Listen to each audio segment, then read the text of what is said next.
Welcome to the Encore Audio Archives YouTube channel. I'm Taper Dave, and this is my channel. I've uploaded hundreds of talks here that I've recorded at meetings in West LA, and I've also recorded conventions starting in 2013. I've got a bunch of those up. And Walt and Mary Murray, the original owners of Encore Audio Archives, started the company in the 80s, and Walt recorded Joe and Charlie's and a bunch of stuff down in Vista, California. My sobriety date is June 20th of 1994. I hope you find something you like, so please like and subscribe to my channel and comment down below. If you want to hear something that I don't have or that you don't see, I'll see that I get it. Anyways, take care and have a great day if you want to.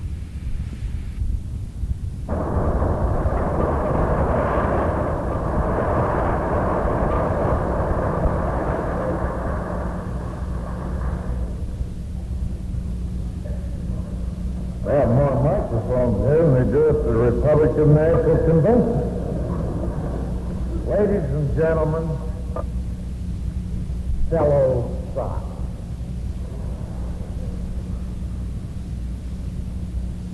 I know that you know that I feel the pleasure of being here with you.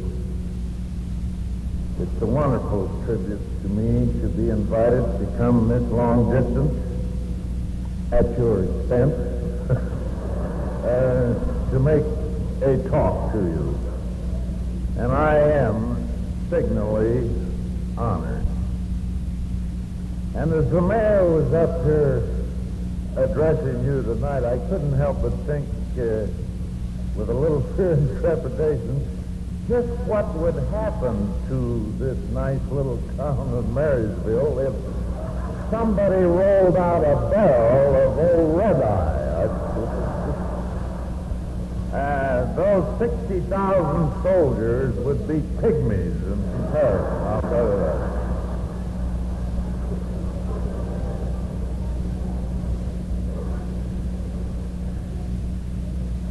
I don't know how it is here, but back in New England, where I now sojourn, it's customary to identify yourself by saying, I am an alcoholic. I so identify myself.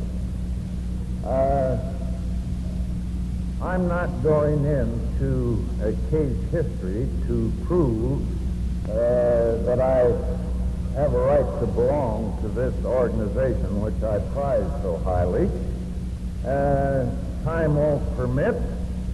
And then on top of it, there's nothing really new about my drinking experiences. Some of you people, of course, went down avenues that I didn't pass over.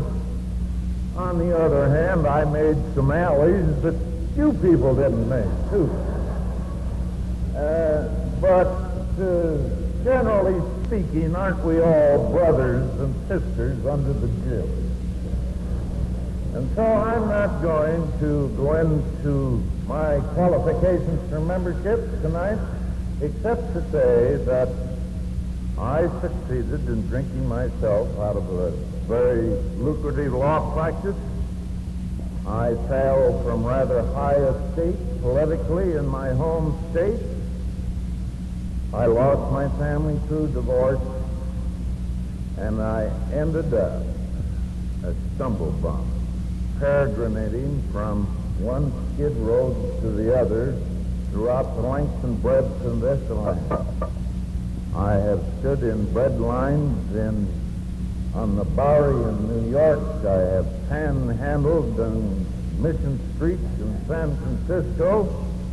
I have shot curves on Michigan Avenue in Detroit, clear down to Exchange Alley in New Orleans, and points in between. Because you see, I was a traveling alcoholic. And I had the privilege of getting my geography of the United States from the vantage point of a side door open. So, with that, please accept the fact that I qualify for membership. If any of you question it, I'll give you her address, and you can write to my good wife back in New Haven, and she has a well-documented file that will prove beyond question that I belong. As I travel over the country, speaking to AA groups, my work has privileged me to speak to groups in most of the states of the United States and many of the provinces of Canada, with the result that I probably have had the opportunity to meet and know and talk with as many alcoholics as any other individual in the country. And as a result of listening to these people talk and so forth, I have arrived at a general conclusion that if I've heard them rightly, and if I've interpreted what they say correctly, that I am a different alcoholic than most of them. Now that's heady wine for an egocentric, to be different, and I love that situation, but I do feel that I was a sort of a different type of alcoholic than most of the people that I hear talk, in a couple of particulars at least. As an example, people tell me that they drank for escape. They hated the vile stuff. They loathed any part of it. They only drank for its effect. Now, right there is where I differ greatly, because I love good bourbon whiskey. Why, you know, I love the little amber beads that rose to the top of the shot glass. They were jewels beyond compare. And the aroma, oh, it was the nectar of the gods. It was wonderful. And the taste, it was pure ambrosia. Are you guys and gals drooling? I am, just thinking about it.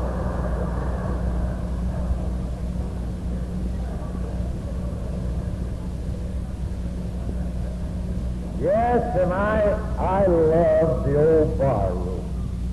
Now there was a spot.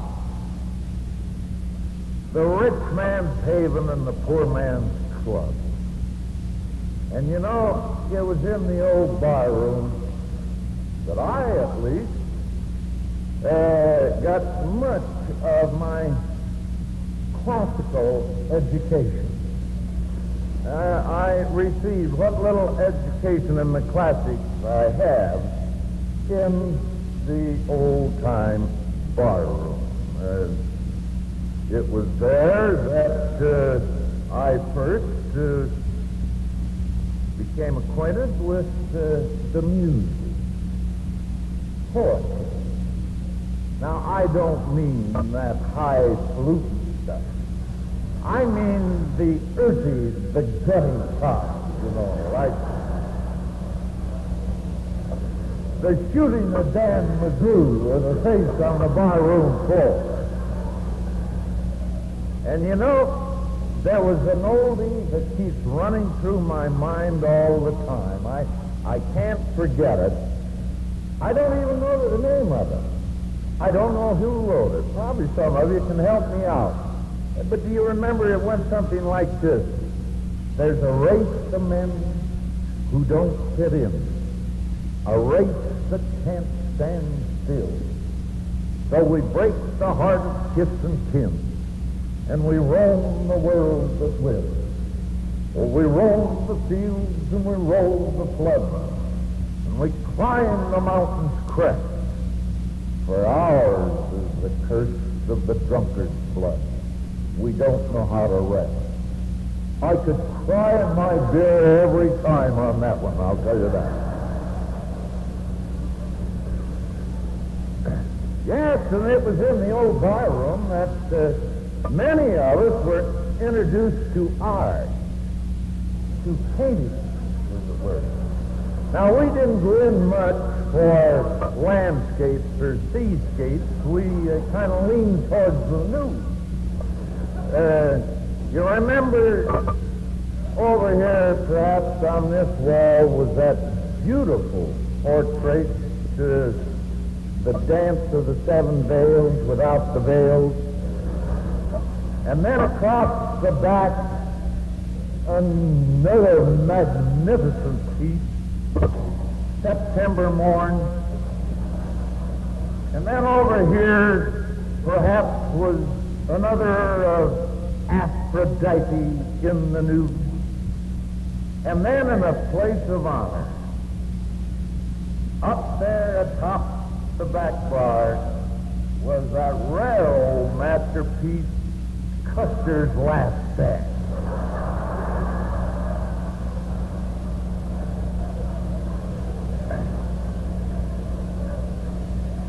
Yes, those were my convivial days of drinking. I loved every minute of it, and I had a barrel of fun. There wasn't an unkind word or an unkind thought in a gallon of it.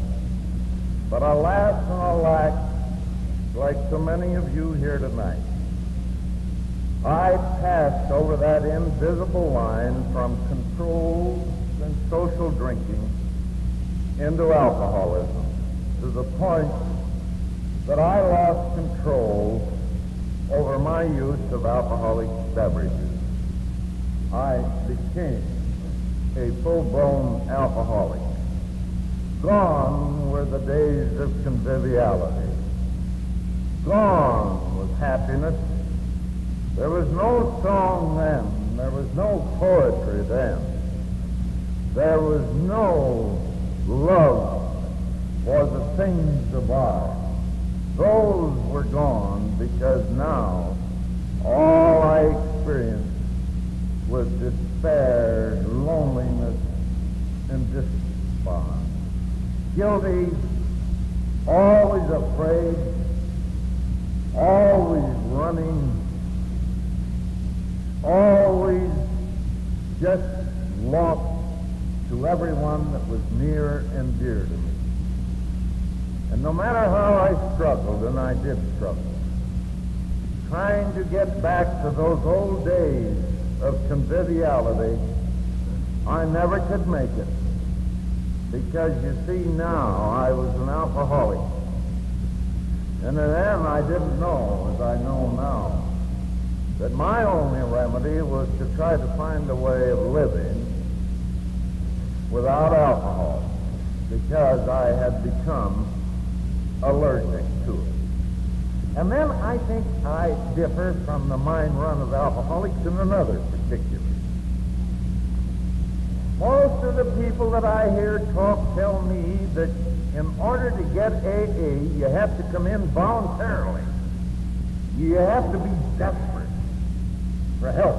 You have to want it. And they say that's the way they came in, and that's why they got it. Well, now there's another spot where I was different. They may be right in their premise, but you see, I'm a different sort of an individual. I gave up drinking very reluctantly, I'll tell you that. And I came into AA not only under compulsion and coercion, but by propulsion, if you need. And it happened like this. At this moment, I was a knight of the road, and at the time I was sojourning in Chicago. And as it became my wont, I had fallen afoul of the law, and I had just finished doing 60 days in the bridewell, which is a Bastille of some notoriety in Chicago. And I had been discharged, and I walked out and went down and found my old bottle gang, and before nightfall I was drunk again and back in Pokey. I woke up the next morning in the Central Police Station, and when they emptied out the bullpen, I was among those who was ushered in to the court. That wasn't anything new to me, by the way, but this morning there was a new judge on that I had never been up against before.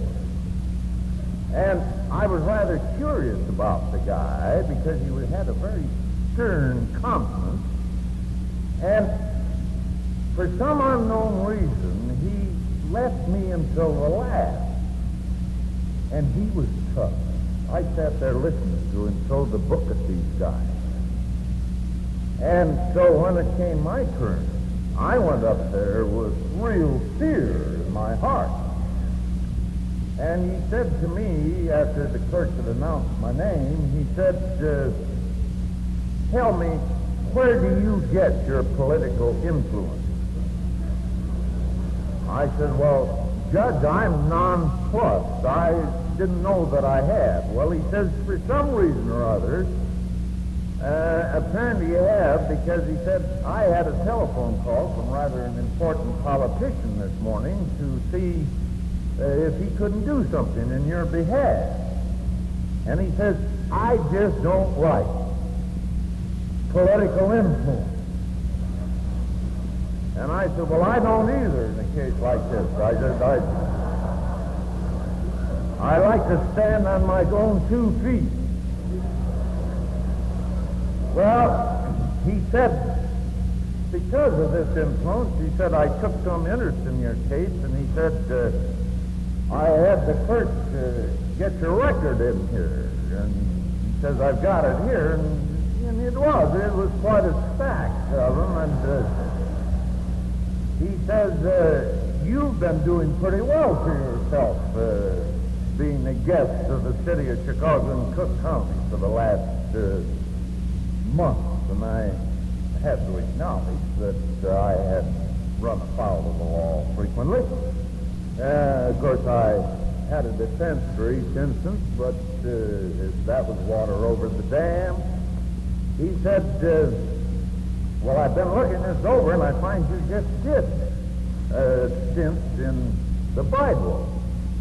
He said, you've only been out a couple of days. I said, yeah, I've only been out a couple of days. He says, you know, Henderson, I think the problem with you is that they just haven't been giving you time enough. Your sentences haven't been long enough. 30, 60 days. You can't make up your mind in that time whether you want to quit drinking or not. And he says, I think that's the problem. So I'm going to give you the limit.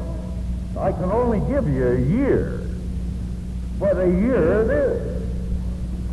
Well, I had, in my palmier days, had gained quite a reputation as a trial attorney. And I gave that guy one of the greatest pleas in self-defense that you've ever heard. And I was going along, and finally he says, oh, stop. He says, you'd break the heart of a stone. He said, I don't want to be too tough with you, but he says, we've got to do something about it. Oh, I said, I'll tell you, Judge, if you'll give me a pass, I'll leave Chicago. I'll leave Cook County. I'll never darken the door of the city again. He said, well, what's that going to accomplish? He says, Cook County has to take responsibility for their own problems. We'll just transfer you to somebody else. And that isn't fair, he said. And no, we're going to have to look after you here. He finally said, would you really like to get sober? I said, Judge, I'd rather be sober than anything in the world. He said, have you ever heard of Alcoholics Anonymous?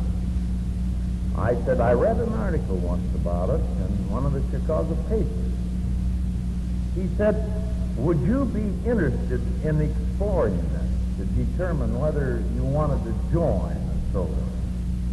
I said I would give anything, right at this moment, to embrace AA with all that I had in me. Well, he says, I'm going to give you your chance. Now, he says, I'm not going to relieve you of this sentence. That's going to hang over you. But I'm going to hold it in abeyance for 30 days. And I'm going to give you 30 days to make your contact with AA. And at the end of 30 days, you're to report back here to me and tell me how you're doing. Oh, I said, Judge, you're fine. And then he wrote down the name of a guy that I was to go see on a slip of paper, and he gave it to me, and he bid me goodbye. And I walked out, and I was probably about the happiest individual you'd ever seen. So happy, in fact, that I had to celebrate it, so I proceeded to get stiff again. Well, you know, I had progressed in my alcoholism to the point that I really didn't have any terminal facilities once I started, so I just apparently stayed drunk day after day. And one cold November morning back in 1940, I awakened in a flea bag down on West Madison Street, the Skid Road of Chicago.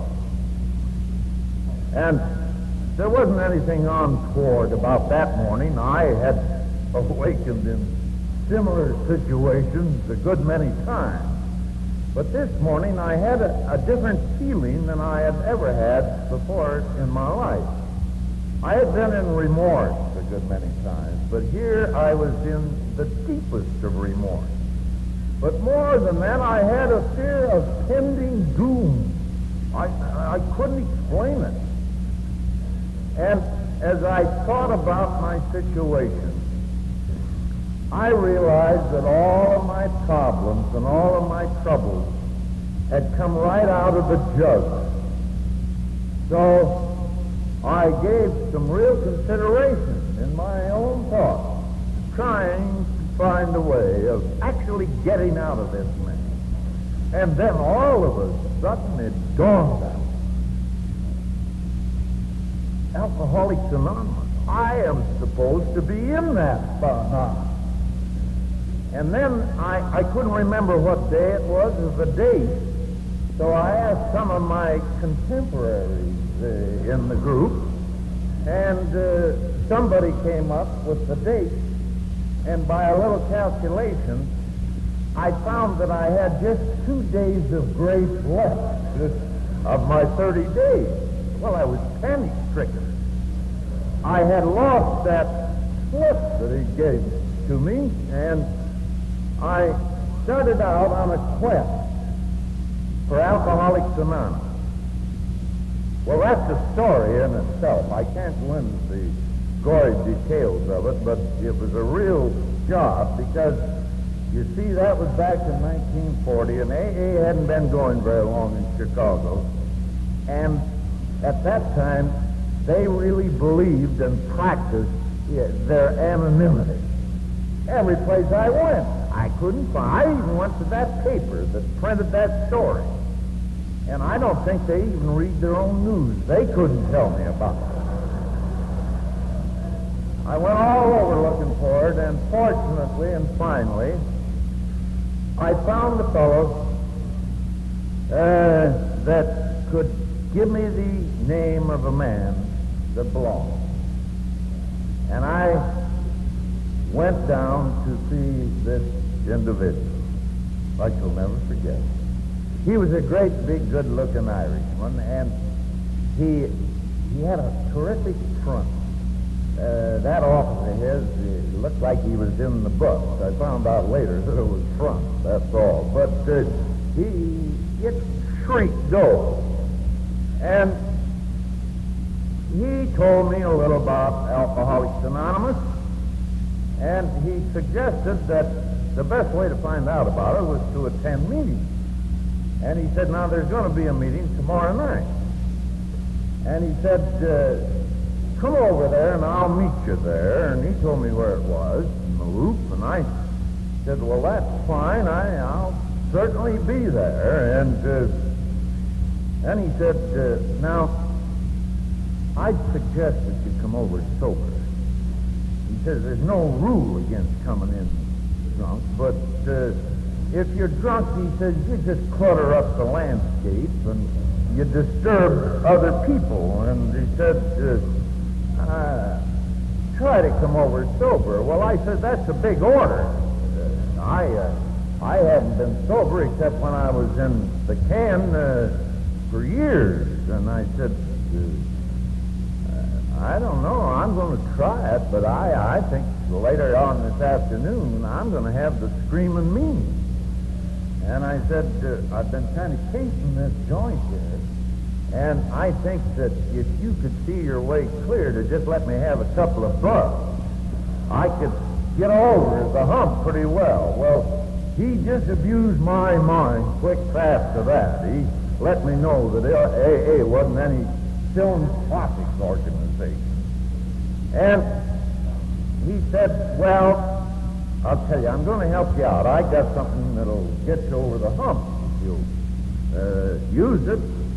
So with that, he reached down into the bottom drawer of his desk, and I had him visions of him coming up with a fifth of old Taylor, you know, and I was waiting for it. Well, he had a package, but it wasn't pretty. You know what it was? It was a carton of Hershey bars. And he started filling my pockets all over with them. And he says, now, between now and tomorrow night, he says, you're going to have, unquestionably, an urge to take a drink. And he says, whenever that urge comes over you, and you're just about ready to succumb, munch a Hershey bar. Well, you know, folks, I kept myself filled clear up to here with Hershey bars. I couldn't have gotten a drink to stick on that sweet mess for anything in the world.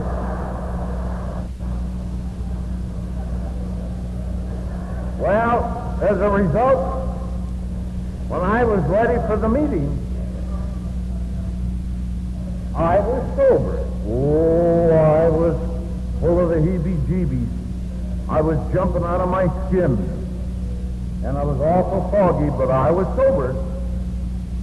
And I have just a faint recollection of the happenings that night. I tried to put them back together in a fashion, but I was pretty foggy, and it's a rather disjointed story, but I can remember some of the highlights. I remember as I approached the meeting place, I started shaking all over. And I wasn't just shaking for the drink. I was scared. I was full of fear. And one of the fears I had was that this was probably a new type of, or sect of some kind, a new religion of some kind. And I knew that if it had turned out to be one of those things, that it was very problematical whether I would ever last very long, because, you see, I had been a mission stiff for several years, and I'd taken nosedives all over the United States and Canada, and I didn't want, with all due respect, I didn't want to get involved in any new kind of a religion. The old-time religion was enough for me. So I was rather fearful about that. And then I had another fear. I was afraid that once they took a look at me, they wouldn't accept me. They wouldn't let me in. Because, you see, I wasn't dressed in the heights of fashion. As a matter of fact, I was a walking one-man slum. I recall I had on an old pair of khaki trousers that were greasy, badly worn, and kind of ragged. And I had on a coat that must have been built for a guy 3 sizes smaller than I was. The sleeves hit me way up here, and it must have been of the vintage of about 1917 because it had a belt in the back that hit me between the shoulders. Yes, I had on a beautiful sweatshirt. It was serene, gaudy but nice. And then, too, I had on a pair of patent leather shoes.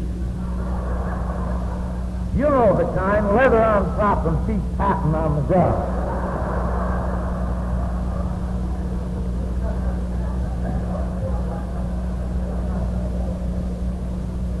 So as a fugitive from Skid Row, I was afraid they wouldn't take me in. And then I had another fear. I was scared to death that I was going to meet somebody I knew.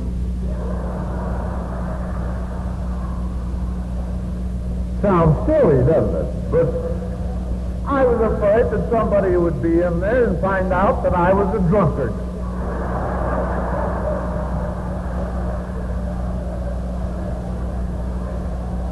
Somebody that I'd been fooling for years, I was sure.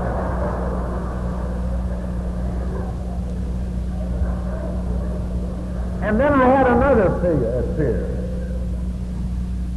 And I think this is a paradox.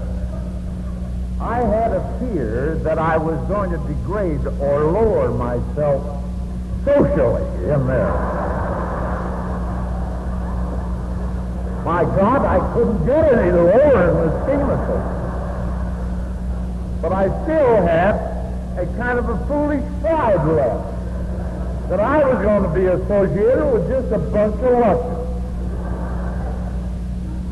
Well, finally, with a lot of fear, I entered the room and I sought out the man that first met me. And again, I say I can't recall too much about what happened that night. Only the highlights. And I never want to forget them. Because I think that first meeting is probably the most important meeting that any of us will ever attend. I know mine was.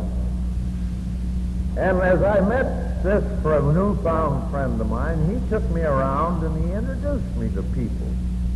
And he told me what they did and so forth. And I met a couple of high-class lawyers that looked like the way they were dressed. They were making money, apparently. I met a judge. I met a banker. And I met other people, an editor of one of the largest dailies, and another one was a city editor of it. So I got to thinking to myself, well, Henderson, you just got this all wrong. You've come to an outfit to improve yourself socially. And it turned out that way. And I wonder if many of you realize that when you come to AA, that the chances are all of you are going to improve yourself socially when you come in. I don't care what station of life you're in. Well, they were getting about ready for the meeting, and my friend suggested that I come down and sit down towards the front. I demurred. I said that I preferred to sit in the back, and he said, oh, no. Well, I said, you see, I'm not dressed very well, and all these people are well dressed. Oh, he said, don't let that worry. He said, half these guys came in here looking as bad as you do.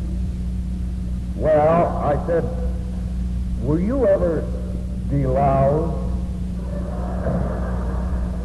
He says, no, I can't say that I ever was. Well, I says, just in honor of the occasion, I went over to a mission this afternoon and I got deloused. And, oh, he says, there's a lot of guys here that have been through that. I said, well, that's the problem. I said, you know, when that formaldehyde gets warmed up, I'll stink up the joint. And I said, some of these guys, I'm afraid, I'm going to tip them over from just sheer nostalgia, if nothing else. So I said I prefer to sit down back here with the great unwashed. And he said, all right, go ahead, sit wherever you want. Well, I must be honest about it, folks. I sat back there, but not for the reasons that I told him. I wanted to be in the back of that room so that if the going got too tough, I could get out of there quick, fast out that door back there. Well, they got all ready for the meeting, and I don't know, there must have been 25, 30 people there. That was about the sum total of the AA group, and some of their wives were among them. And out of the wings somewhere came the chairman of the evening. I hadn't met him. And he came up, and they had a little platform up there and a table, and he stood up before the back of the table. And I took a look at him. Do you know who that guy was? It was that judge.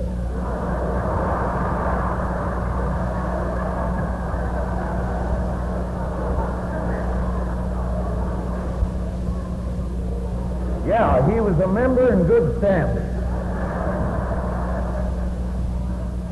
And you guys and gals talk about a salutary effect. That was a salutary effect to end all effects, I'll tell you that. Well, I sat down at that meeting, champing at the bit to get up there to see that judge, to let him know that his little boy was there. But I had to sit through a meeting. Oh, there was a couple of guys got up and talked. They seemed to be interesting. And then they had the real speaker of the evening. And they allotted in those days so much time, and they gave him, I think, 20 minutes. And this guy got up, and he was a black-haired guy, kind of an artistic-looking individual with long black hair on him. He had great big bags under his eyes, kind of roomy-looking eyes, and I took a look at those eyes, and I remembered back when I was a kid on a ranch out in South Dakota, we used to have an old bloodhound that looked just like him. And I immediately labeled him in my own mind, Dog Face. Yeah, and he had a mouth that was turned down at the corners that looked like he'd been weaned on a pickle. Oh, I said to myself, this looks bad, this looks bad. And it was bad. He had been busted in the puss by a bolt from the blues. He had gotten the real old-time religion, and he really socked it to him. The old hellfire and brimstone.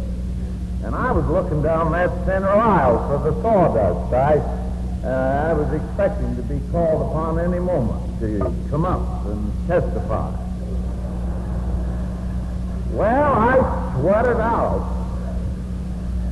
Well, after Dogface got through, they closed the meeting, and I made a beeline for that judge. And I went up and I stuck out my hand and I said, Judge, you remember me? He said, you damn right, I remember you. He says, you stretched this just about as far as you could stretch it, bud. He says, I've been coming back here every Tuesday night looking for you, and he says, I had my bloodhounds all ready, the dogs all ready to go out and pick you up tomorrow morning if you hadn't made it. Well, I said, I'm here, Judge. and I hope that I'm going to be able to stay. He said, how did you like it? Well, I said, I'll tell you, those first two guys were pretty good, but this last joker said, this is pretty thick. This is pretty hard going for me. And I said, I don't know. I'm just a little afraid that if this is AA, I'm going to have to find some other means of satisfying your desires about me staying sober. Well, he says, yeah. He says, it was a little thick, I'll admit. But he says, let me tell you something about this guy you call Dogface. He said, we let old Dogface make that speech once every month. And then he stays sober another 30 days so he can make it again, the same one. And he says, is it asking too much of you to sit here for 20 minutes once a month if you know it's going to keep that guy sober for another 30 days? And I learned my first lesson in tolerance. And then the good judge assured me that if I kept coming back, that it would be different. And thank God I've been coming back every week, every month, every year since. You know, folks, I'd like to be able to stand up here tonight and tell you that my life in AA was just one grand joyride. But I can't. Oh, don't misunderstand me. I haven't had a drink since that Hershey bar jag. But the first 3 or 4 months in AA, they were tough. Awful tough. And now as I look back on it, I realize that most of it was my own fault. Because I hadn't been going to these meetings very long until I noticed that over here at the side, sitting over here alone, was a little group of people that kind of remained aloof from the rest of us. So 5 or 6, 7 sat over there, and I'm a curious person, and I wondered what manner of men and women these were sitting over there. One night I got to a meeting a little early, and there was this little group, a little handful sitting over there. So out of curiosity, I sidled over and I listened in. And to my delight, I discovered that they were of the intelligentsia. They were trying to find the scientific reasons for their having become alcoholics.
And having read a book once myself, I decided that that's where I belong. So I muscled in. Well, we'd come back to the regular meetings on Tuesday night, but we'd sit over there alone. And on off nights, we'd meet around at one another's homes or someplace and delve into Freud and Adler and all the great psychiatrists, and in the interim reading up on the different aspects of alcoholism, and we finally developed, this is no kidding, we developed into full-grown scientists in our own estimation. And we'd go to these meetings, and we'd sit over there, and we'd diagnose the rest of you. And we'd make a prognosis. We could tell who was going to make it and who wouldn't. We took inventory after inventory of everybody else. But a horrible thing happened to us. We finally ran out of customers. And we were reduced to diagnosing one another. And that ain't good, I'll tell you that. Well, I remember one night at one of these rump sessions, a big, tall, studious-looking guy got up with long hair on him, and he says, I know why you people are alcoholics. I've been watching you, and I've been studying you. I've been giving consideration to this, and I have concluded why you drank in the manner you did. You people became alcoholics because you're psychotic. And he described the psychotic drinker. I listened to that description, and it fit me to a T. I said, that's me. That's what I am. So out of there and over to the medical library, pulling down the deep, dark tomes and reading up about the psychotic drinker. I just got on speaking terms with some of these jawbreakers medical words when I went back to another one of these rump sessions. And this night, a little fat, short, pudgy, pasty-faced gal. She had short hair and big, thick glasses. She says, you know, I am a student. No one argued with her because she sure looked it. And she says, last week I listened to all that hogwash about you being psychotic. I want to relieve you of that right now. She says, you know, if you were psychotic, that means you're nuts. And she says, you people aren't crazy. Well, I was relieved because I was sure that I was. No, she says, you're not psychotic, but I'll tell you what you are. You people are neurotic. And she described the neurotic drinker. That's me, and that's to the mind going.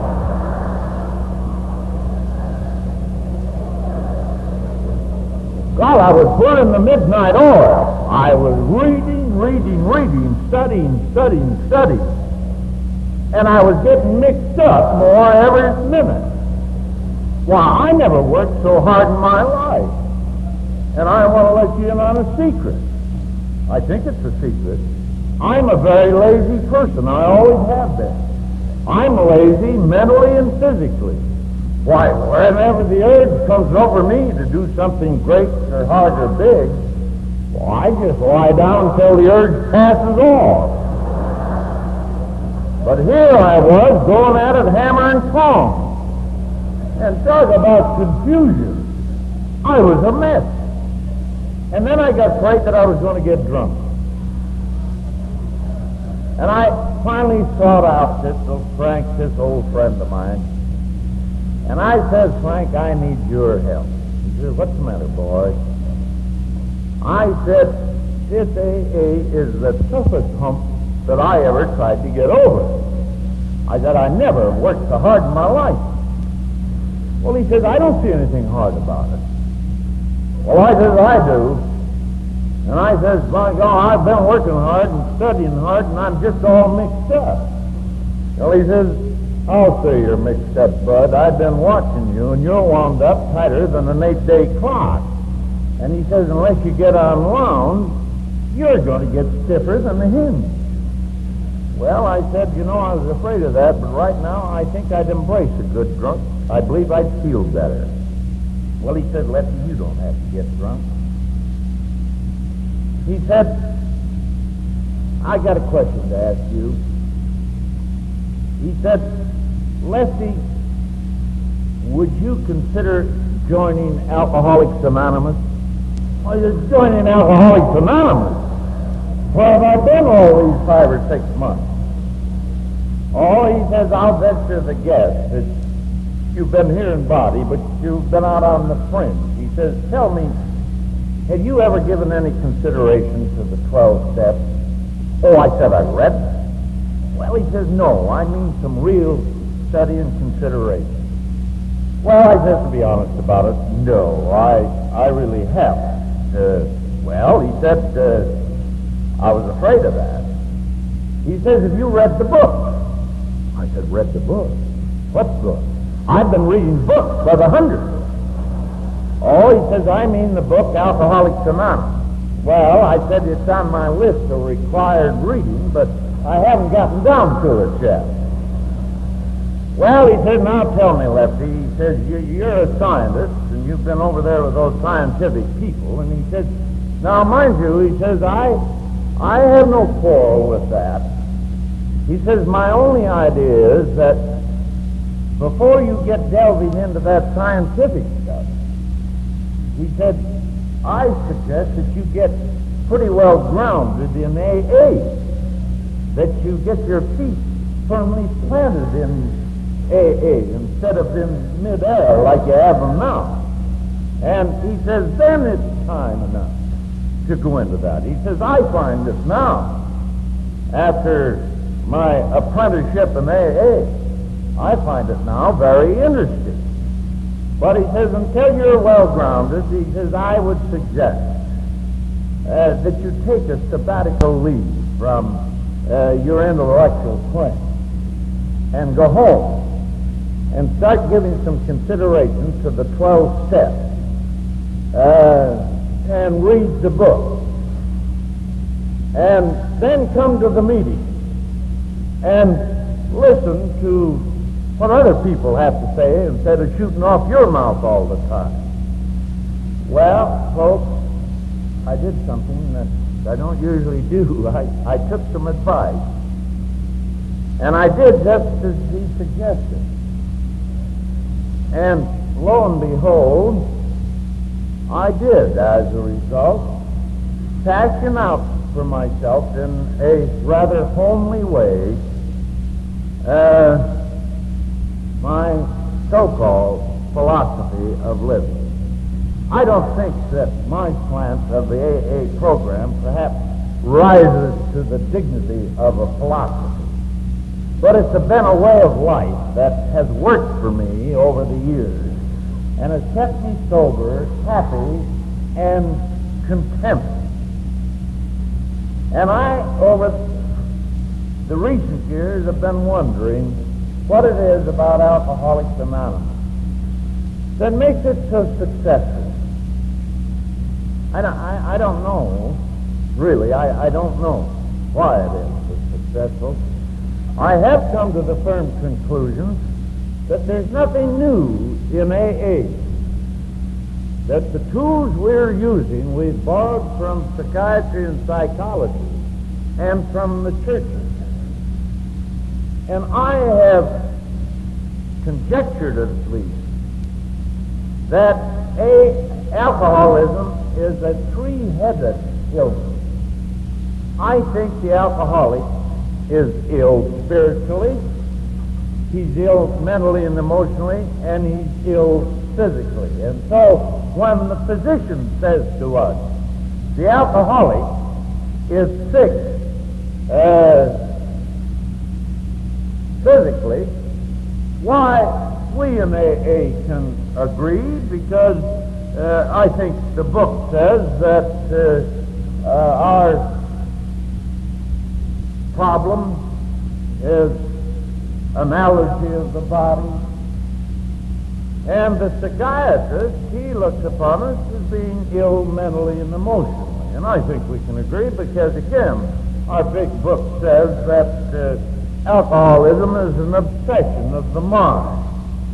And one of the 12 steps says that our power greater than ourselves will restore us to sanity. So we can agree with the psychiatrist. The clergyman tells us that we're ill spiritually.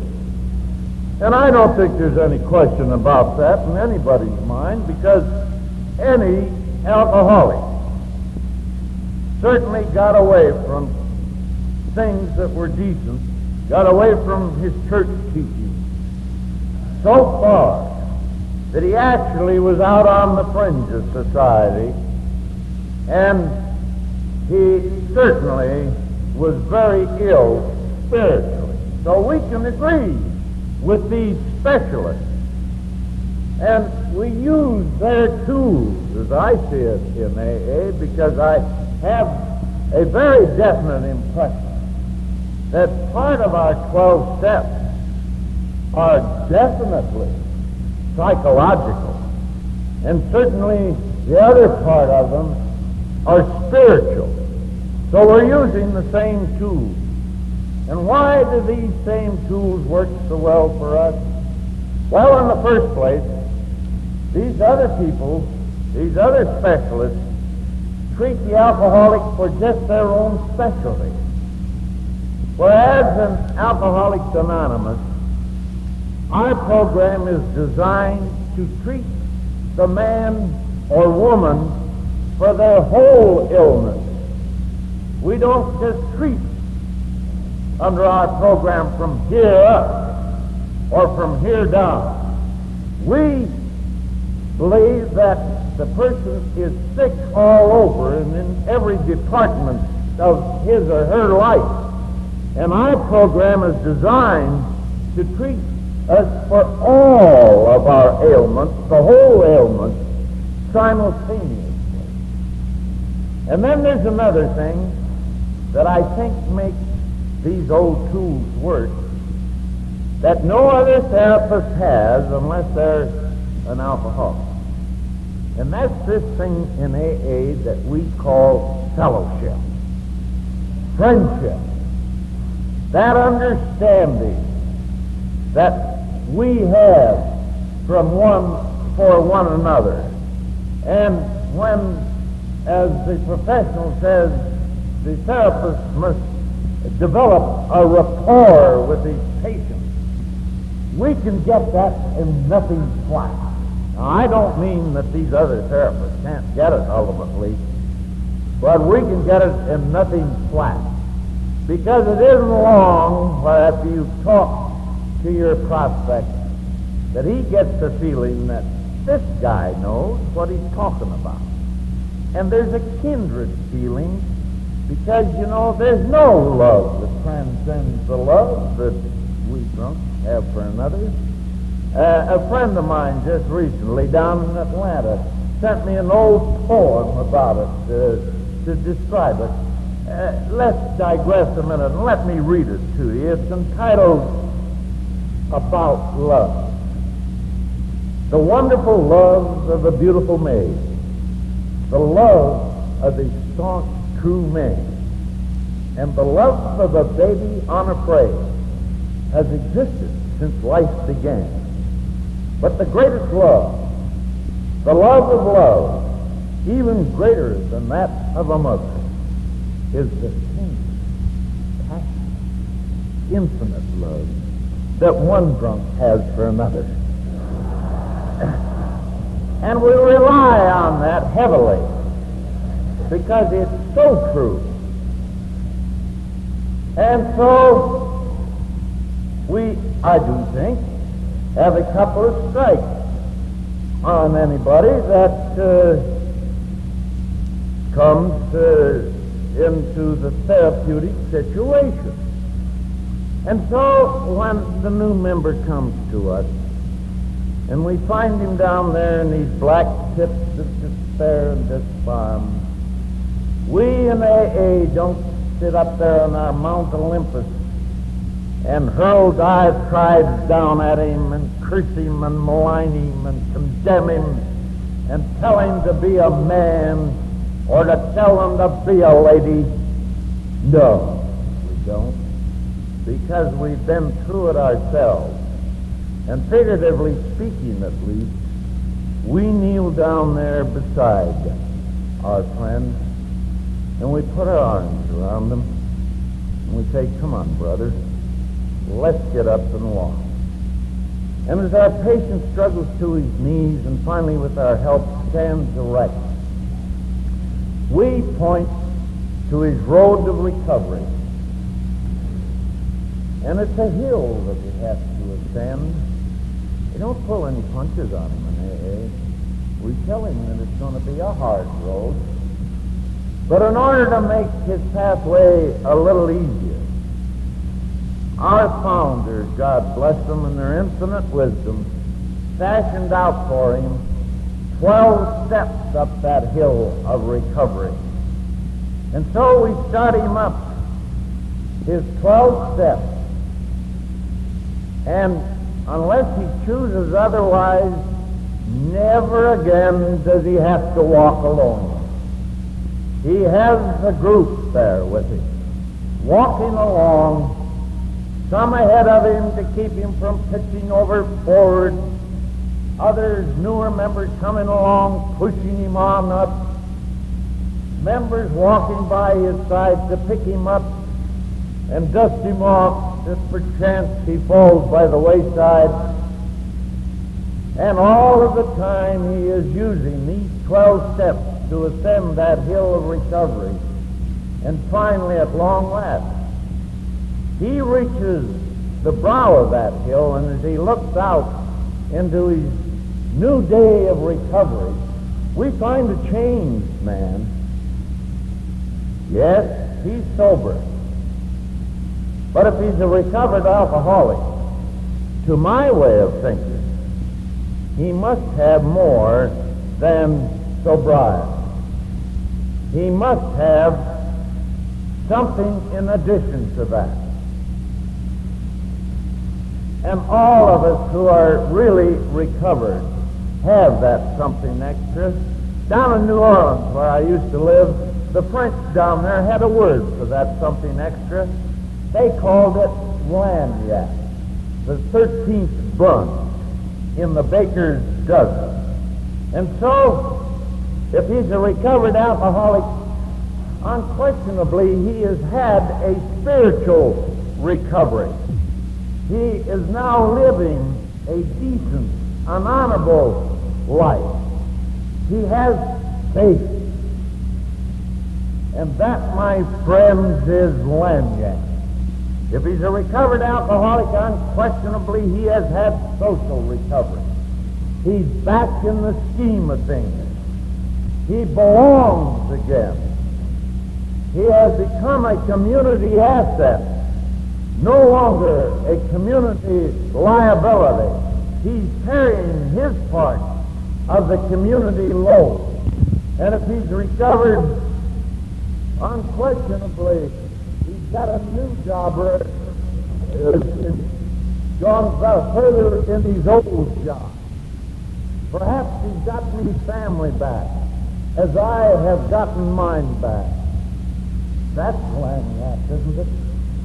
And if he's a recovered alcoholic, unquestionably he's had psychological recovery. He's overcome his fears. He's quieted and controlled his anxiety.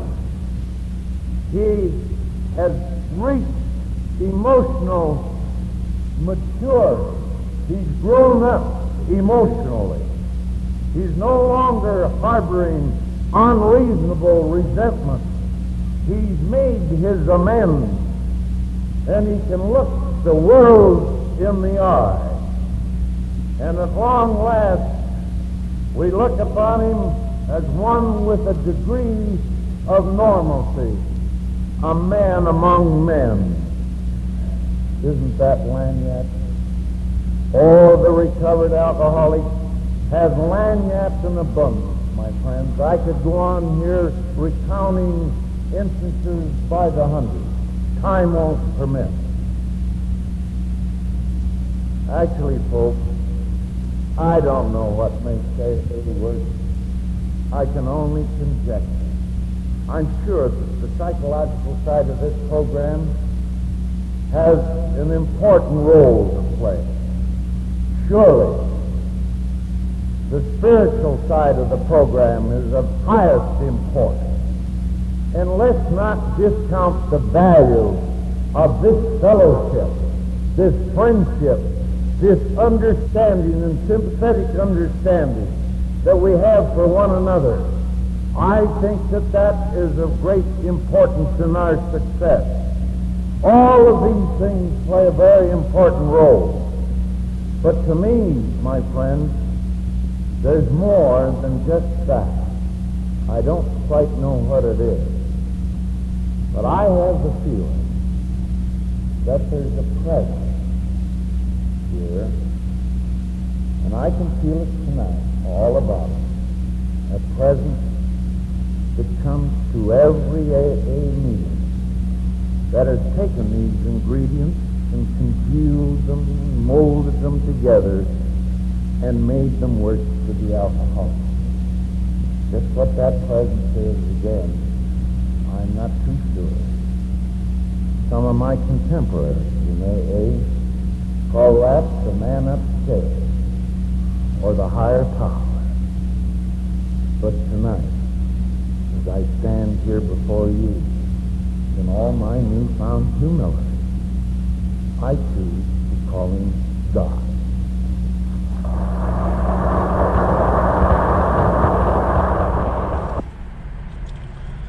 Okay, this is how I prepare my drone for launching. I like to do it inside the cab of my truck so I'm not standing outside in the weather. To install the joysticks for control, up and down, right and left, powered on. I have an Android phone that I use to connect it to the drone with. And it's actually controlled through the iPhone, through an app. Oops, wrong way. It's actually controlled through the iPhone, or through this Android phone, through the app. It's actually controlled through the Android phone, through an app, and you connect it through this short connection right here.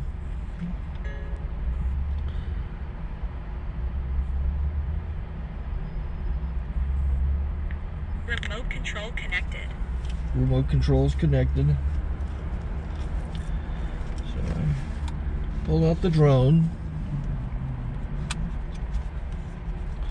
I have to extend the legs. Long legs extended first, then the short legs. Remove the gimbal protector. Set that aside, then power it on one short burst and one long burst. I lay it down. So I have to go to calibrate. So the drone's not connected yet. It shows you here as this drone gets disconnected, even though the remote's powered on. So the drone has to establish it's connected. So I go into the app to calibration mode. First I'll calibrate the remote controller. Start calibration. Out, in, out, in, up, down. And then this little wheel is to control the gimbal. So it's calibrated. Go to gimbal calibration, start calibration, and then it calibrates the gimbal. I don't know if that shows up. The gimbal's moving all over the place. Changes, you can see it on the video. And I'm calibrated to take off. It's acquired 7 satellites at the moment. There are 26 satellites up in the sky which it has to acquire before you can take off. So it's connected. It's got enough satellites. This is white. I can go to press this little arrow button, swipe right to take off, and it would start the motors if I slid this to the right, but I'll wait till I get outside. Don't want to do it inside.